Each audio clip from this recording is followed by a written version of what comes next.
Hai guys, di video kali ini gue akan ngebahas bagaimana sih kalian yang ada di early 20s ini bisa double up income kalian, terutama di tempat perusahaan kalian bekerja.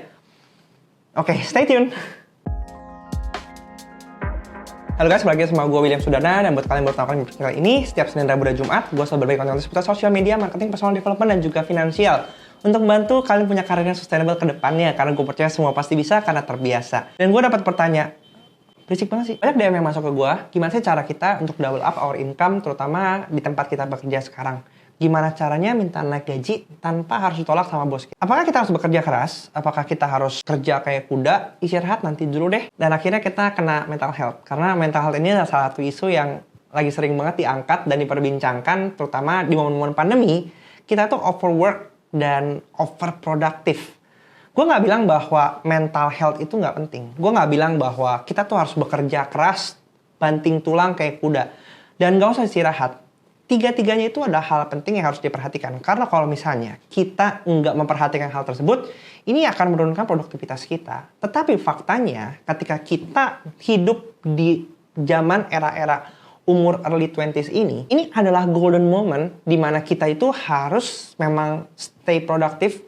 Kita bekerja keras untuk berinvestasi terhadap masa depan kita.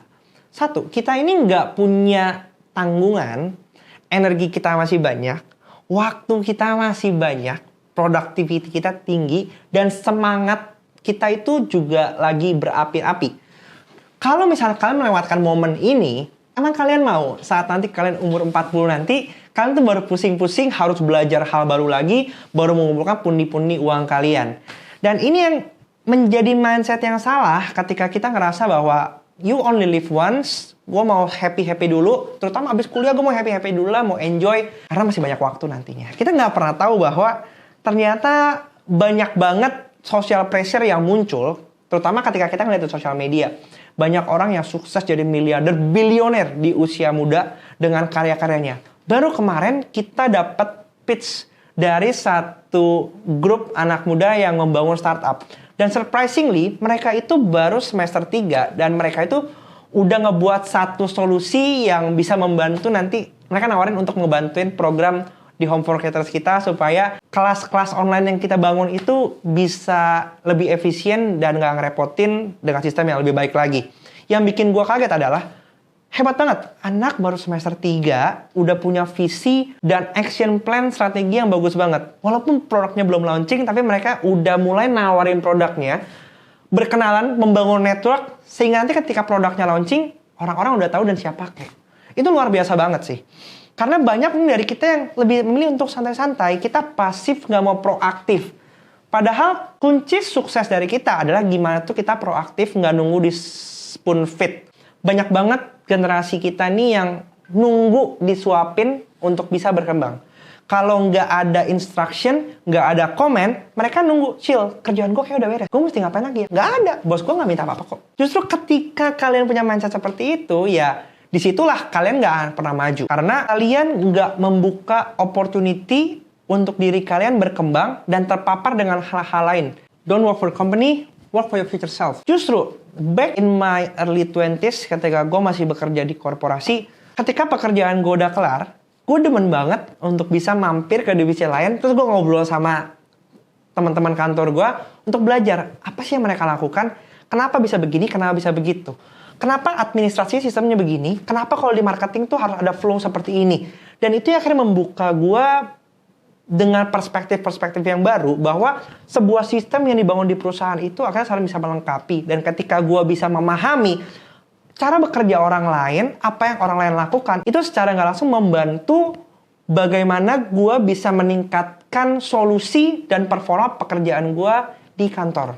So, buat kalian yang suka dengan konten seperti ini, silahkan hit like buttonnya ya. Karena satu like button dari kalian itu bisa membantu video ini untuk terpapar. Dan mungkin teman-teman yang punya permasalahan yang sama juga bisa belajar dari video ini. Kita lanjut. Jadi buat gue ini adalah hal yang wajar banget ketika di umur 20-an itu kalian bekerja sangat keras, produktif, push your limit, dan kita sama-sama belajar ngerapihin dulu mindsetnya bahwa apa yang kita tabur sekarang ini di umur 20-an akan menjadi sesuatu yang kita tuai ketika nanti kita berumur 30. Karena ketika kita di umur 20 ini wajar kalau kita masih banyak nggak tahu. Kita masih banyak salah. Kita masih idealis, sedangkan apa yang terjadi di industri itu sangat praktikal. Dan kita belajar untuk mengatasi idealisme kita untuk beradaptasi dengan apa yang market butuhkan. Dengan investasi yang kita tabur selama momen-momen 10 tahun ini akan menjadi momen yang akan mengubah hidup kalian saat kalian berumur 30. Karena ketika kalian punya skillnya, kompetensinya, dan kalian punya networknya, umur 30 kalian itu akan sangat lebih dimudahkan.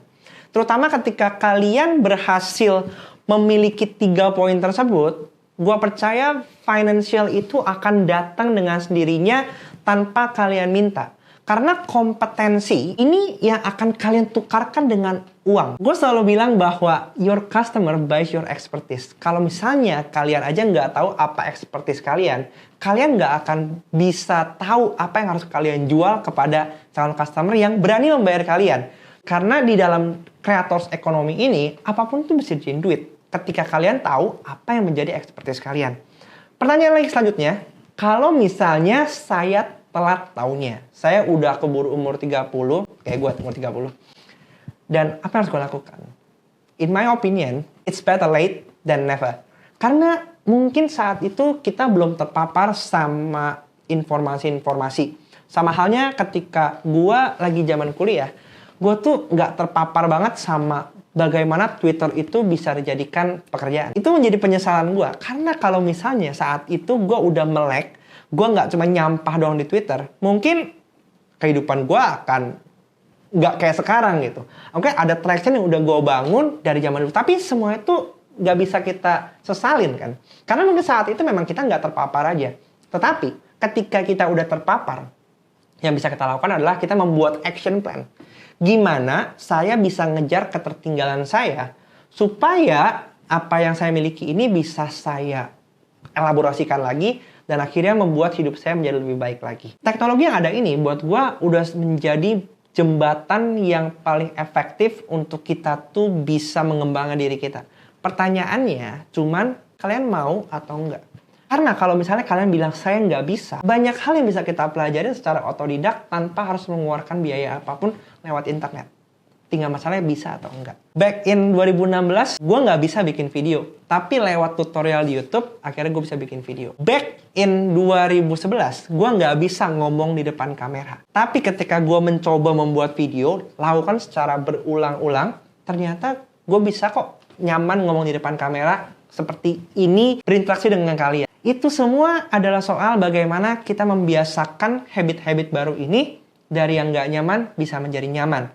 Yang paling penting adalah kalian juga harus tahu apa yang menjadi limitnya kalian. Limit ini jangan sampai juga salah artikan bahwa baru sekali, 2 kali, 3 kali, 4 kali kalian bilang, gua nggak bisa. Push diri kalian sampai batas di mana kalian benar-benar tersadar setelah 100 attempt, setelah ada evaluasi improvement yang berulang-ulang, gua tetap aja nggak bisa ngelihat adanya perkembangan. Disitulah kita bisa bilang, I quit. Jangan lupa juga bahwa mental health itu penting. Kalau misalnya kalian lelah, cobalah beristirahat. Cari waktu-waktu di mana kalian bisa refreshing dan kemudian ulangi lagi pekerjaan kalian. Karena dengan seperti itu kita bisa maintain productivity kita. Dan pada saat kita udah cukup berinvestasi terhadap diri kita, baru kita itu berhak untuk minta orang lain untuk berinvestasi lebih di dalam diri kita.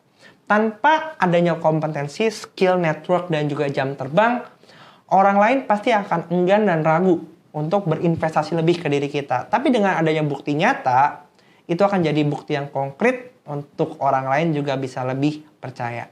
Dan buat kalian yang suka dengan konten seperti ini, silahkan hit like button-nya. Itu adalah support-support kecil yang bisa membantu gue sebagai content creator juga bisa berbagi pengalaman gue untuk kalian ke depannya. Dan sampai jumpa di video selanjutnya. Subscribe kalau emang suka. Semua pasti bisa karena luar biasa. Bye.